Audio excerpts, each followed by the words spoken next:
Bueno, antes que nada quiero agradecer a los compañeros de la dirigencia de Junín por esta invitación y a todos ustedes por estar aquí. Aurelio ha hecho un preámbulo sin querer a lo que yo quiero compartir con ustedes esta noche. Él se refirió al partido como un partido de escuela y eso somos. Recuerden lo que decía Víctor Raúl. Si sabes, enseña y si no sabes, aprende. Yo lo que voy a tratar de hacer hoy es un ejercicio de revisión del programa máximo del partido planteado por Víctor Raúl Haya de la Torre en el artículo ¿Qué es el APRA?, publicado en 1926, el plan de 5 puntas, de 5 puntos y la estrella de 5 puntas. A ver. Ahí, sí, pon un poquito más atrás, ahí. Y aplicarle el aprismo al aprismo. Como bien ha dicho Aurelio, el concepto fundamental, la piedra angular del pensamiento de Haya de la Torre, es el concepto de espacio-tiempo histórico. Y lo que vamos a hacer hoy, lo que quiero compartir con ustedes es reflexionar sobre eso. Vamos a aplicarle el concepto de espacio-tiempo histórico a la plataforma política original del APRA para tratar de formular una nueva plataforma política, un nuevo plan máximo para ofrecerle al Perú en el siglo XXI.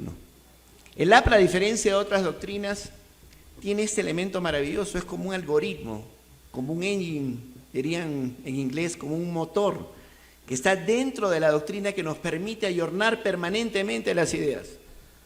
Y de hecho, el propio Haya e incluso Alan García participaron de este proceso. Pero vamos a hacer un esfuerzo hoy conjunto, lo quiero compartir con ustedes, para ayornar el programa máximo. Y quiero que, mientras comparto con ustedes estas ideas, reflexionemos sobre algo muy importante. Una pregunta que permanentemente nos hacemos los apristas es cómo con los resultados que tuvimos, 7.25% de crecimiento anual en promedio, reducción de la pobreza en 22 puntos, 6.6 millones de conexiones de agua nuevas o mejoradas, 850.000 títulos de propiedad, 110.000 casas, 56 hospitales. ¿Cómo es posible que nos hayamos desconectado del movimiento popular?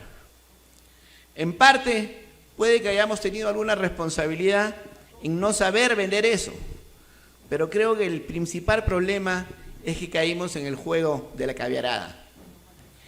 Ellos le pusieron nombre a las cosas y, por ejemplo, nos arman de conflicto armado interno, de la lucha contra la corrupción, la ideología de género, y le empezaron a poner nombre a las cosas. Entonces rayaron la cancha. Y una vez que rayaron la cancha, nosotros cometimos el error de jugar en esa cancha. Por eso, a partir del ejercicio que les traigo hoy, lo que tenemos que hacer, y es la propuesta que les traigo, es no solo nuevas ideas, sino ponerle nombre a las nuevas ideas. Porque en la medida que nosotros introduzcamos los nombres de las cosas, vamos a tener la cancha rayada y la discusión se va a dar en torno a lo que nosotros hemos planteado. El dueño de las palabras es el dueño del discurso. No en vano, Gabriel García Márquez, en las primeras páginas de 100 años de soledad, describiendo a Macondo, dice: eran tiempos tan remotos que las cosas aún no tenían nombre y había que señalarlas con el dedo para saber a qué se referían.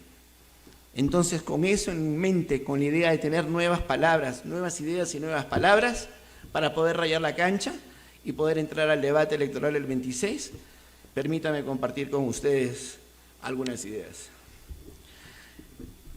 ¿Cuáles eran los 5 puntos del programa máximo de 1926? Todos lo sabemos, los voy a repasar. Como originalmente lo planteó en 1926 Víctor Raúl Haya de la Torre. Acción de los países de América Latina contra el imperialismo yanqui. Segundo, la unidad política de América Latina. Tercero, la nacionalización de tierras e industrias. El cuarto, internacionalización del Canal de Panamá. Y quinto, solidaridad con todos los pueblos y clases oprimidas del mundo. Entonces, empecemos el ejercicio. Acción de los países de América Latina contra el imperialismo yanqui. Ya Aurelio se ha referido a esto brevemente en su alocución. Haya empezó cuando él ve la realidad, América Latina estaba bajo el yugo del imperialismo yanqui. Se hablaba incluso que América Latina era el patio trasero de los Estados Unidos. Y esa fue la realidad que él enfrentó al comienzo. Sin embargo, él va a Rusia, después va en los 50 a los países nórdicos y puede contrastar lo que estaba sucediendo en la Unión Soviética. Y él dice, no, esa es otra forma de imperialismo, es el social imperialismo ruso, ¿no? Y se reafirmó en el pan con libertad. Puede que vaya a haber pan algún día en la Unión Soviética, pero no hay libertad. Eso no es lo que nosotros queremos ni para el Perú ni para América Latina. Es entonces cuando él acuña la frase, ni con Washington ni con Moscú. Ese es un primer ayornamiento que hace Haya de la Torre. Pero veamos el mundo hoy, porque lo que queremos hacer hoy es pensar en la plataforma política del APRA para el siglo XXI. El imperialismo, primero, ¿sigue siendo el mismo? ¿Tenemos este mundo bipolar? No. Hoy día claramente hay un nuevo actor en el concierto mundial de naciones, y es China. Y tenemos la presencia del imperialismo chino que ya lo podemos sentir en el Perú, en el sector energía, en el sector minería. El imperialismo chino está acá. Yo, por mi experiencia profesional, he tenido la oportunidad de ver cómo actúa el imperialismo chino en otros países, en el Asia, en el África. Y la verdad que lo que tenemos aquí en el Perú es todavía un imperialismo chino light. El imperialismo chino tiene una concepción distinta al ruso o al americano de su momento. Tiene la concepción de tomar los recursos naturales y dejarlos ahí para usarlos en el momento que ellos los necesiten. Tienen otra concepción del tiempo. Yo he visto cómo en el África toman recursos mineros de bauxita o litio, tienen todo el litio que hay en el África, y lo toman y no lo explotan. No lo explotan, ¿por qué? Porque dicen, yo lo voy a necesitar en 50 años. Es una lógica distinta. Entonces, muchas veces le dan la bienvenida a los países felices porque vienen e invierten, pero no lo van a tocar, entonces no nos va a traer ningún beneficio. Lo cual me trae a colación una de las ideas fundamentales de Haya en torno al imperialismo. ¿Ser antiimperialista significa que no queremos inversión extranjera? No. Haya hablaba de la ambivalencia del imperialismo, el lado bueno y el lado malo, ¿correcto? El imperialismo nos trae el capital que necesitamos para poder crecer, poder desarrollarnos, pero por supuesto hay que mitigar el impacto. En ese momento, si fuéramos a hablar del imperialismo chino, me preocuparía yo del tratamiento a la fuerza laboral, el tratamiento al medio ambiente. Pero en ese estado, en la construcción del Estado antiimperialista, que es la propuesta aprista, está la respuesta. Queremos todo el capital posible, todo el capital extranjero y todo el capital privado nacional posible para poder crecer. Pero tenemos que buscar la manera de enfrentar este problema. Hay entonces la necesidad de de entender cómo se está moviendo el mundo, porque hay fenómenos que han cambiado a los cuales me voy refiriendo. Pero el fundamental es que ya tenemos estos tres ejes. Y si tenemos la presencia del imperialismo chino, lo que tenemos que buscar es balancearlo. Y hoy día hay otras fuentes de capital en el Asia-Pacífico tan importantes como el imperialismo chino. Está Indonesia, que tiene 300 millones de habitantes, y en el año 2030 va a ser seguramente la quinta economía del mundo. Tenemos, por ejemplo, la India, que tiene 1.400 millones de habitantes. China tiene 1.200. Tiene 1.400 millones de habitantes. ¿Saben lo que es eso? Está Vietnam, Tailandia, etc. Entonces nosotros tenemos que buscar atraer ese tipo de capitales de esos orígenes para poder balancear.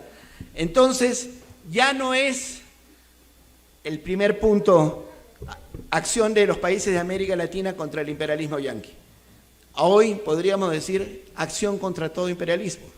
Y en todo caso, lo principal es la respuesta del Estado antiimperialista. Eso es lo primero que tendríamos que aclarar. Y por lo tanto, en lugar de pensar en aquella sentencia ni con Washington ni con Moscú, hoy podríamos decir, y este es el ayornamiento, ni con Washington, ni con Moscú, ni con Beijing. Ese es el ejercicio que estamos llevando adelante. El siguiente punto era la unidad política de América Latina. Y aquí yo creo que el capitalismo jamás va a renunciar a la unidad política de América Latina como objetivo. Pero tenemos que ser prácticos y tenemos que ir a una integración económica prioritaria. Es decir, cuál es el eje que a nosotros nos puede beneficiar en nuestro crecimiento para poder llevar adelante la revolución social que queremos conseguir. Alan García planteó la Alianza del Pacífico como el eje fundamental para el crecimiento del país, mirando hacia el Océano Pacífico y este gran escenario del comercio internacional que es hoy el Asia-Pacífico. Y planteó una alianza entre México, Colombia, Chile y Perú. Yo creo que debemos reafirmarnos en eso. Lo único que falta allí es Brasil. Brasil, porque es un país que realmente, como dicen ellos, no es un país, es un continente, y logrando la articulación económica con Brasil, vamos a realmente conformar un eje poderoso que va a ser un motor de crecimiento. Y tenemos que entender el espacio peruano, el espacio geoeconómico peruano, tiene más de 1.285.215.6 kilómetros cuadrados. Yo diría que tenemos casi 4 millones de kilómetros cuadrados de espacio geoeconómico. ¿A qué me refiero? Los estados de Rondônia, Amazonas y Acre en el Brasil tienen el 20% de la población del Perú y el 20% del PBI del Perú. Es decir, es como hacer crecer el Perú de un día para otro. Y lo único que tienen que pensar, compañeras y compañeros, es que si se van a Asís, que está en el estado de Acre, al frente de Iñapari, Asís está a 1.100 kilómetros de hilo y a más de 4.000 kilómetros de Río de Janeiro. Está, en otras palabras, a 1.100 kilómetros del Pacífico y a 4.000 kilómetros del Atlántico. Yo les pregunto, cuando el eje del comercio mundial está en el Pacífico, ¿por dónde va a salir esa producción? Esa producción tiene que salir por el Perú y tenemos que hacer todo lo posible para que salga por el Perú. Hemos invertido miles de millones de dólares en las 3 carreteras interoceánicas. Hay que ponerlas a trabajar. Imagínense un puerto en Corío, es el puerto de Chancay, del cual vamos a hablar, y está Bayóvar o Paita en el norte. Yo me imagino hacia adelante, en el futuro, antes del año 2030, grandes barcos viniendo desde Buenaventura en Colombia, desde Guayaquil en el Ecuador o incluso desde Valparaíso en Chile, en cabotaje hacia los puertos peruanos. Y al puerto que tenemos listo, que es Chancay, y saliendo de ahí en grandes barcos de 150.000 o 200.000 toneladas hacia el Asia. Y nos vamos a convertir en el punto de entrada y salida del comercio internacional entre América del Sur y el Asia-Pacífico. Y aquí me voy a adelantar, voy a cambiar un poco el orden de los puntos que estamos analizando. Porque el cuarto punto que planteó Víctor Raúl Haya de la Torre fue la internacionalización del Canal de Panamá y después habló de la interamericanización del Canal de Panamá. ¿Por qué el Canal de Panamá era tan importante en el pensamiento de Víctor Raúl Haya de la Torre? Porque él no tenía una visión parroquiana del mundo. Él veía al Perú insertado en el mundo. Y entonces, ¿por qué era importante? Porque el comercio se daba en el Océano Atlántico. Los grandes flujos de comercio eran entre la costa de Estados Unidos y Europa. Entonces, si nos bloqueaban los gringos el Canal de Panamá, que eran los dueños del Canal de Panamá, nos bloqueaban el acceso a los mercados, al crecimiento. Ante eso, Víctor Raúl, que también pensaba que ir por el Estrecho Magallanes era más caro y era una locura porque era tremendamente peligroso en esa época, como aún hoy lo es, él decía, estratégicamente, geopolíticamente, geoeconómicamente, esa es la esencia, el ADN, lo que está debajo de la idea del Canal de Panamá, no podemos permitir que lo tomen. Pero si hacemos un análisis de lo que está pasando hoy en el mundo, en realidad todo el comercio internacional, todo el movimiento económico del mundo se ha trasladado al Océano Pacífico. Los grandes países, los grandes mercados son China, Japón, Corea, la India, Indonesia, que les decía, Filipinas, Vietnam, Tailandia. Ahí está el comercio, Australia, Nueva Zelanda. Canal de Panamá ya no sirve. Es más, ni siquiera tiene suficiente agua para que pasen los barcos. Entonces, si le vamos a aplicar el aprismo al aprismo, el concepto de espacio-tiempo histórico a este punto, ¿saben cuál es el Canal de Panamá? El puerto de Chancay. Y eventualmente Corio.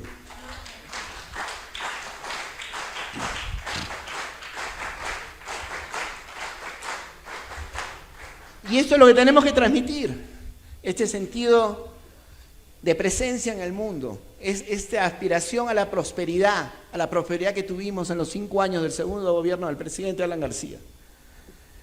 Cuando era chico, en el colegio, y a ustedes también seguramente nos hacían repetir los límites del Perú, y nos decían, el Perú limita al norte con Ecuador y Colombia, al sur con Chile y al oeste con Brasil y Bolivia. En el siglo XXI, compañeras y compañeros, lo que nosotros los apristas le vamos a decir al Perú, que eso no es así.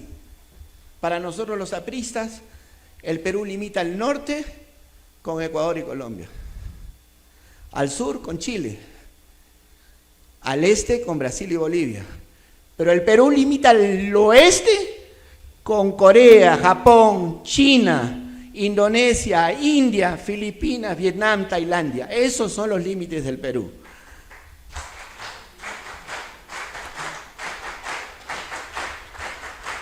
Entonces, si vamos de nuevo y retornamos al tema de la integración de América Latina, de la unidad política de América Latina, es correcto. Pero hablar pues con un Petro hoy es difícil, mucho menos con alguien en Venezuela o Nicaragua. Pero este núcleo que tiene razones económicas donde está México y está Petro, ¿no?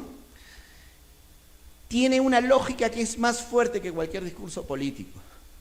Y si nosotros, insisto, articulamos a Brasil en esto, vamos a ser el centro en la recepción, la entrada y la salida para el comercio entre América del Sur y América Latina. Esa es la integración económica que tenemos que buscar al comienzo. Y en cuanto al Canal de Panamá, la cosa está clara.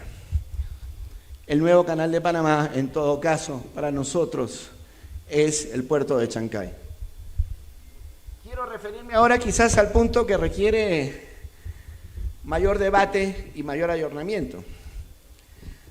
Nacionalización de tierras e industrias, y que después fue reescrito para decir nacionalización progresiva de tierras e industrias. Aquí hay mucho que decir. Para empezar, cuando Haya planteó esto, había bebido, por supuesto, del marxismo, del anarcosindicalismo, de la relatividad de Einstein, y había hecho un planteamiento que era una proyección del marxismo con una gran diferencia. Lenin decía que el imperialismo era la última etapa del capitalismo, y Haya, revolucionaria y genialmente, planteó que el imperialismo era la primera etapa del capitalismo para nosotros. Ahí está el concepto de espacio-tiempo histórico. Y en ese momento, lo importante era la propiedad de los medios de producción, y esa es herencia del marxismo. ¿Y cuál era, en el modo de producción de capitalista, cuáles eran las clases que dialécticamente se enfrentaban? Eran los capitalistas y los proletarios.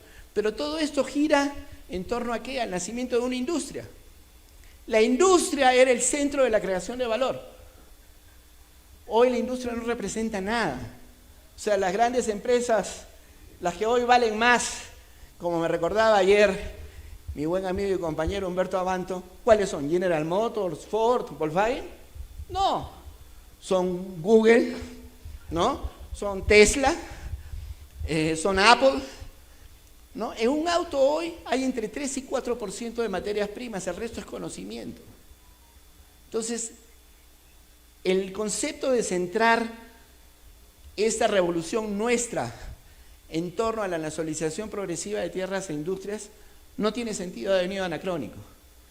Alan García, el compañero presidente, en 1982, en El Futuro Diferente, ya planteaba que la industria no era tan importante, que lo importante eran los circuitos financieros, los bancos, las finanzas. Quien controlaba las finanzas controlaba el mundo. Ya no era la industria, decía Alan, son los bancos. Pero después, yo personalmente tuve conversaciones con el compañero presidente en las que él ya se refería a la economía del conocimiento.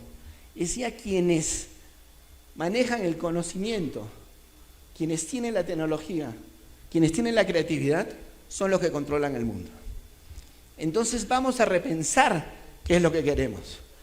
Lo que queremos es un Estado que permita una cosa sencilla, y me presto aquí del presidente Belaúnde una frase, que el compañero Alan García me dijo que era alguna vez el mejor eslogan de campaña política de la historia del Perú.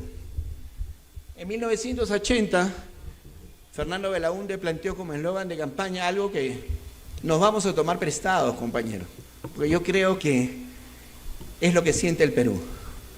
¿Qué quieren los peruanos del Estado? ¿Quieren bonos, regalos? No, queremos que nos dejen trabajar. Y lo que Belaúnde planteó en aquella oportunidad fue un gobierno que trabaje y que deje trabajar. Y eso es lo que queremos, que nos dejen trabajar. Eso es lo que quiere la mayoría del Perú. Déjame tranquilo, déjame corretearme la SUNAT, el INDECI, Defensa Civil, la municipalidad. Es un acoso permanente. Un acoso permanente a una economía que también es distinta. Ya no es esa economía que vislumbró Aya de la Torre cuando fue y fundó el Partido Aprista Peruano basado en obreros textiles, en obreros azucareros, ¿no? Que era el proletariado incipiente en el Perú. Hoy en día en el Perú hay 9 millones de peruanos, el 80% de la población económicamente activa, que está en el mal llamado sector informal. Son emprendedores, y aquí en Huancayo podría ser la capital del emprendimiento en todo el Perú. Yo siempre digo que la economía de Huancayo es una economía que puede resistir cualquier recesión. Puede pasar cualquier cosa, porque si Chimbote para la pesca, se para Chimbote. Si en Trujillo para la agroindustria, se para Trujillo. Si en algunos de los departamentos en Puno para la minería, se para Puno. Pero en Huancayo, ¿no? No importa lo que pase, siempre va a haber un montón de huancas vendiéndole a otro montón de huancas, un montón de cosas fabricadas por huancas o traídas de otras partes del país. Ese es Huancayo.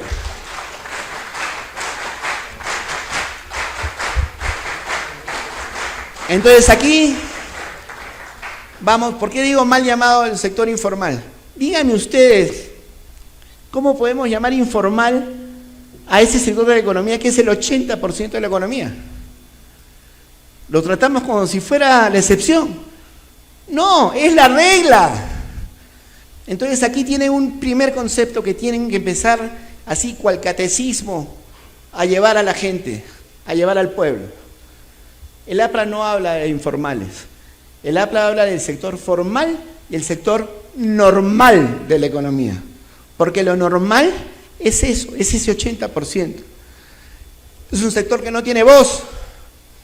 Y aquí viene otro elemento de ayornamiento. En los tiempos aurorales hablábamos del Frente Único de Clases Explotadas, del Frente Único de Trabajadores Manuales e Intelectuales.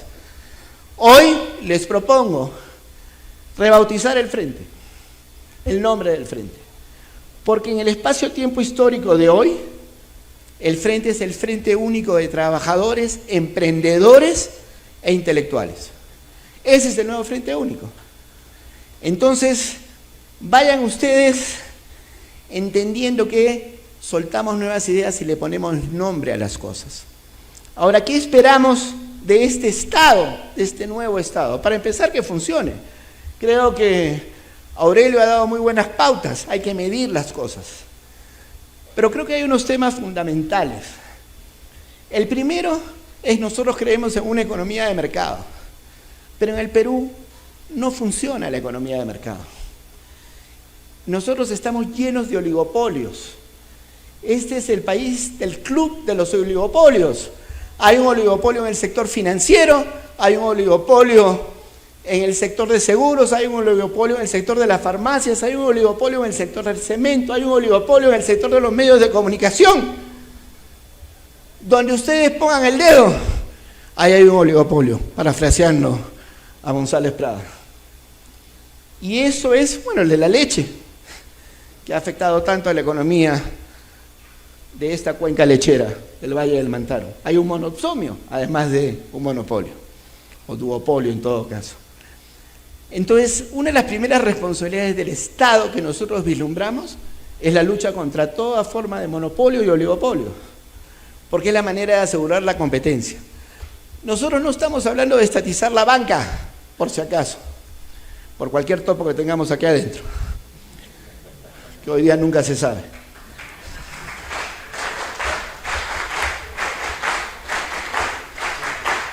Ni tampoco de estatizar las farmacias.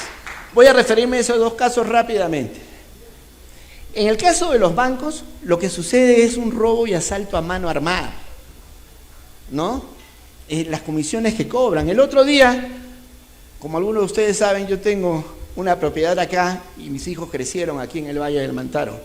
Entonces fui a pagar, para pagar la planilla, me fui al banco y cambié un cheque. Era un cheque de $1.000. Me querían cobrar $80 por cambiarme mi cheque. Yo le digo, ¿cómo me va a cobrar $80 si es mi plata?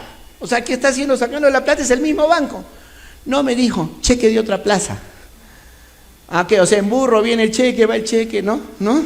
Como era antes, que iba un camioncito. Los intereses que cobran. Ustedes piden un crédito y le dicen, mira, te voy a dar una tarjeta de crédito. Lo que ustedes no saben es que agarran la tarjeta de crédito y sacan soles y les cobran 99%. Si sacan dólares, 64%. Ahí nomás está con el gota a gota, al costado.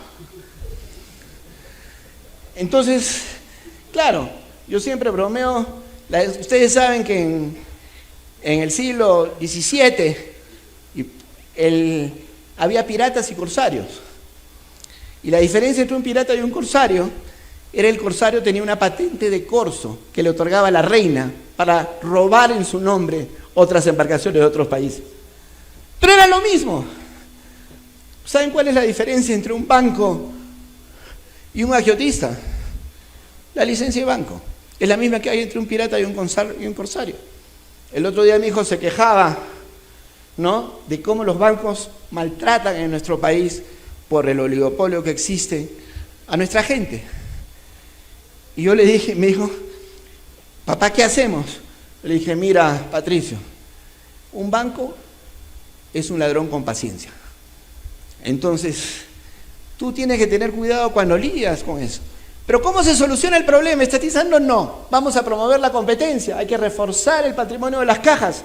Miren el éxito que tiene la Caja Huancayo, ¿no? Hay que reforzar el patrimonio de las cajas y hay que crear formas que le permitan a ese sector normal acceder al crédito. Esa es la revolución que nos toca.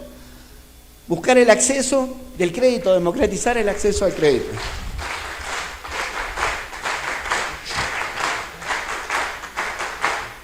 Aquí una reflexión. ¿Cómo son la mayoría de estas empresas que nosotros tenemos en el sector normal de la economía? Son una proyección del AYU. Son la familia extendida. Estas empresas de entre 5 y 10 trabajadores. En realidad son el tío, la tía, el sobrino, el ahijado que trabajan, todos juntos. Pero el Estado y algunos abogados, ¿no?, han diseñado un sistema en el cual tratan de meter, ¿no?, al círculo dentro del cuadrado. Y dicen, eso que tú le estás pagando a tu sobrino y a tu hijo es un sueldo. Y por lo tanto le tienes que pagar a AFP, Seguro Social, etcétera, etcétera.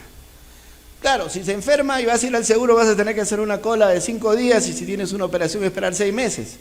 Probablemente hacen una chancha y se van a la clínica de mi compañero Ortega para que los atienda.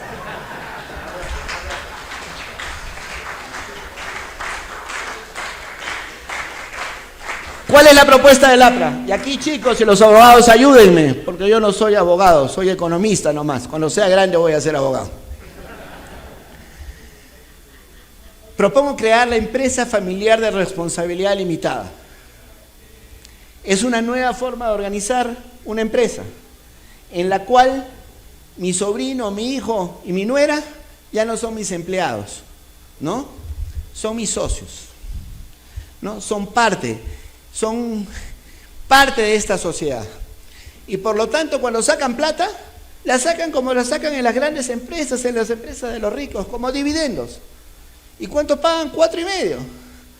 Entonces, si el dividendo paga 4,5%, paga 5%, él va a pagar 4,5%, y tú 4,5%, y tú 4,5% cada vez que saques plata. Un CIS obligatorio, ¿no? De repente crear un sistema de cuenta personal para jubilación, como existe en Estados Unidos, y punto. Pero yo además puedo crear así como un COFOPRI, una especie de COFOPRI para estas empresas, para la normalización de estas empresas. Porque la mayoría de ellas no están inscritas.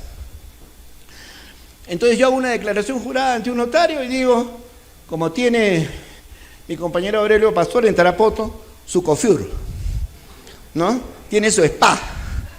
Él tiene su spa Aurelio, ¿no? ¿Y donde qué tiene? Tiene, pues, creo que tiene 4 secadoras de pelo, tiene proveedores, etcétera. Pero la empresa no existe, tiene el nombre, tiene local, lo tiene alquilado. ¡Esa es una empresa! Y prueba de ello es que hasta hace poco en la sección 115 de los avisos económicos del comercio, había una sección que se llamaba traspasos. En el Perú se traspasa de todo, la pollería, se traspasa el chifa, se traspasa el spa. Entonces eso indica que hay un valor. Esa es la realidad, primacía de la realidad para mis amigos y compañeros abogados. Entonces yo puedo generar todo un ecosistema alternativo. Miren, en el Perú en ese momento el oligopolio de los bancos, me voy a saltar las farmacias porque se me va a cortar el tiempo y quiero terminar. ¿Cuánto me queda?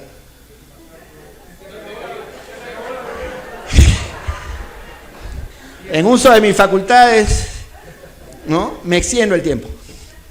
No, vamos redondeando entonces. ¿Cuál es el tema aquí?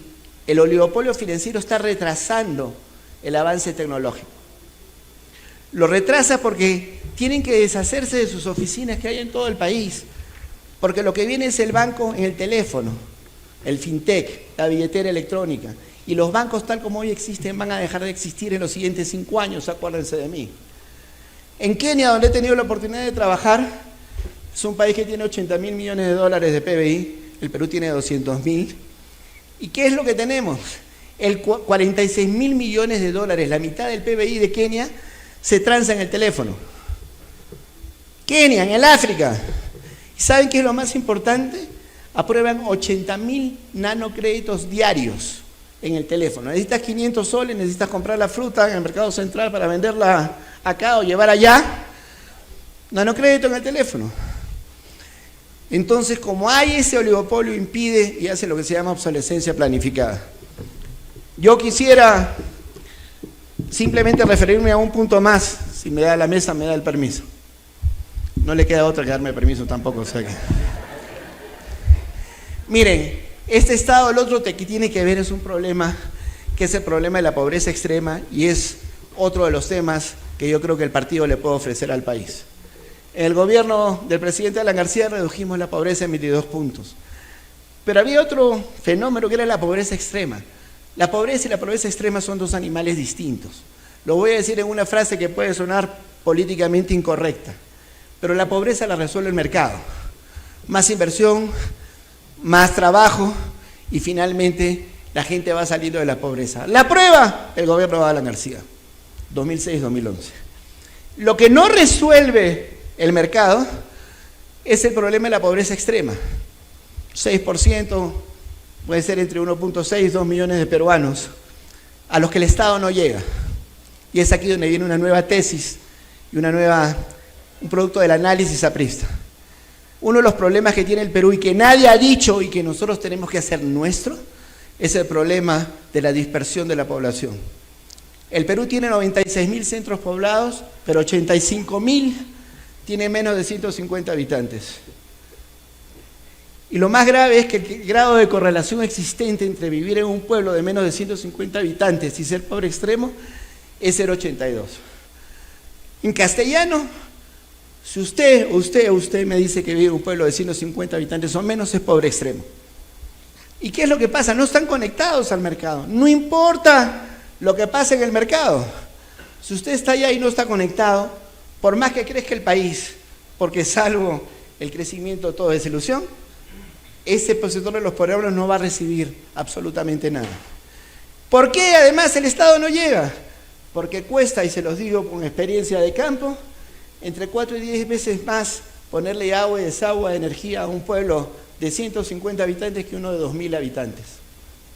Entonces el Estado nunca va a llegar, porque el alcalde de Corani, en Carabaya, Puno, va a preferir ponerle el agua y desagüe a los 6.500 habitantes que viven en la capital del distrito de Corani, que a las comunidades campesinas alrededor.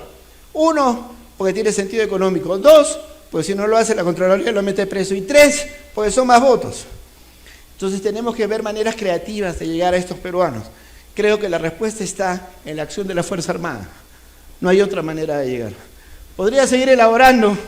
Hay dos conceptos que se quedan en el tintero, que son la solidaridad con los pueblos oprimidos del mundo, que creo que se mantiene, pero con un sentido económico, de cooperación, con el África, por ejemplo. Y el otro que me falta, no, ya no me falta, me faltan dos ideas más. Economía plateada y economía naranja. En alguna pregunta tendré la oportunidad de compartir con ustedes eso. Muchas gracias.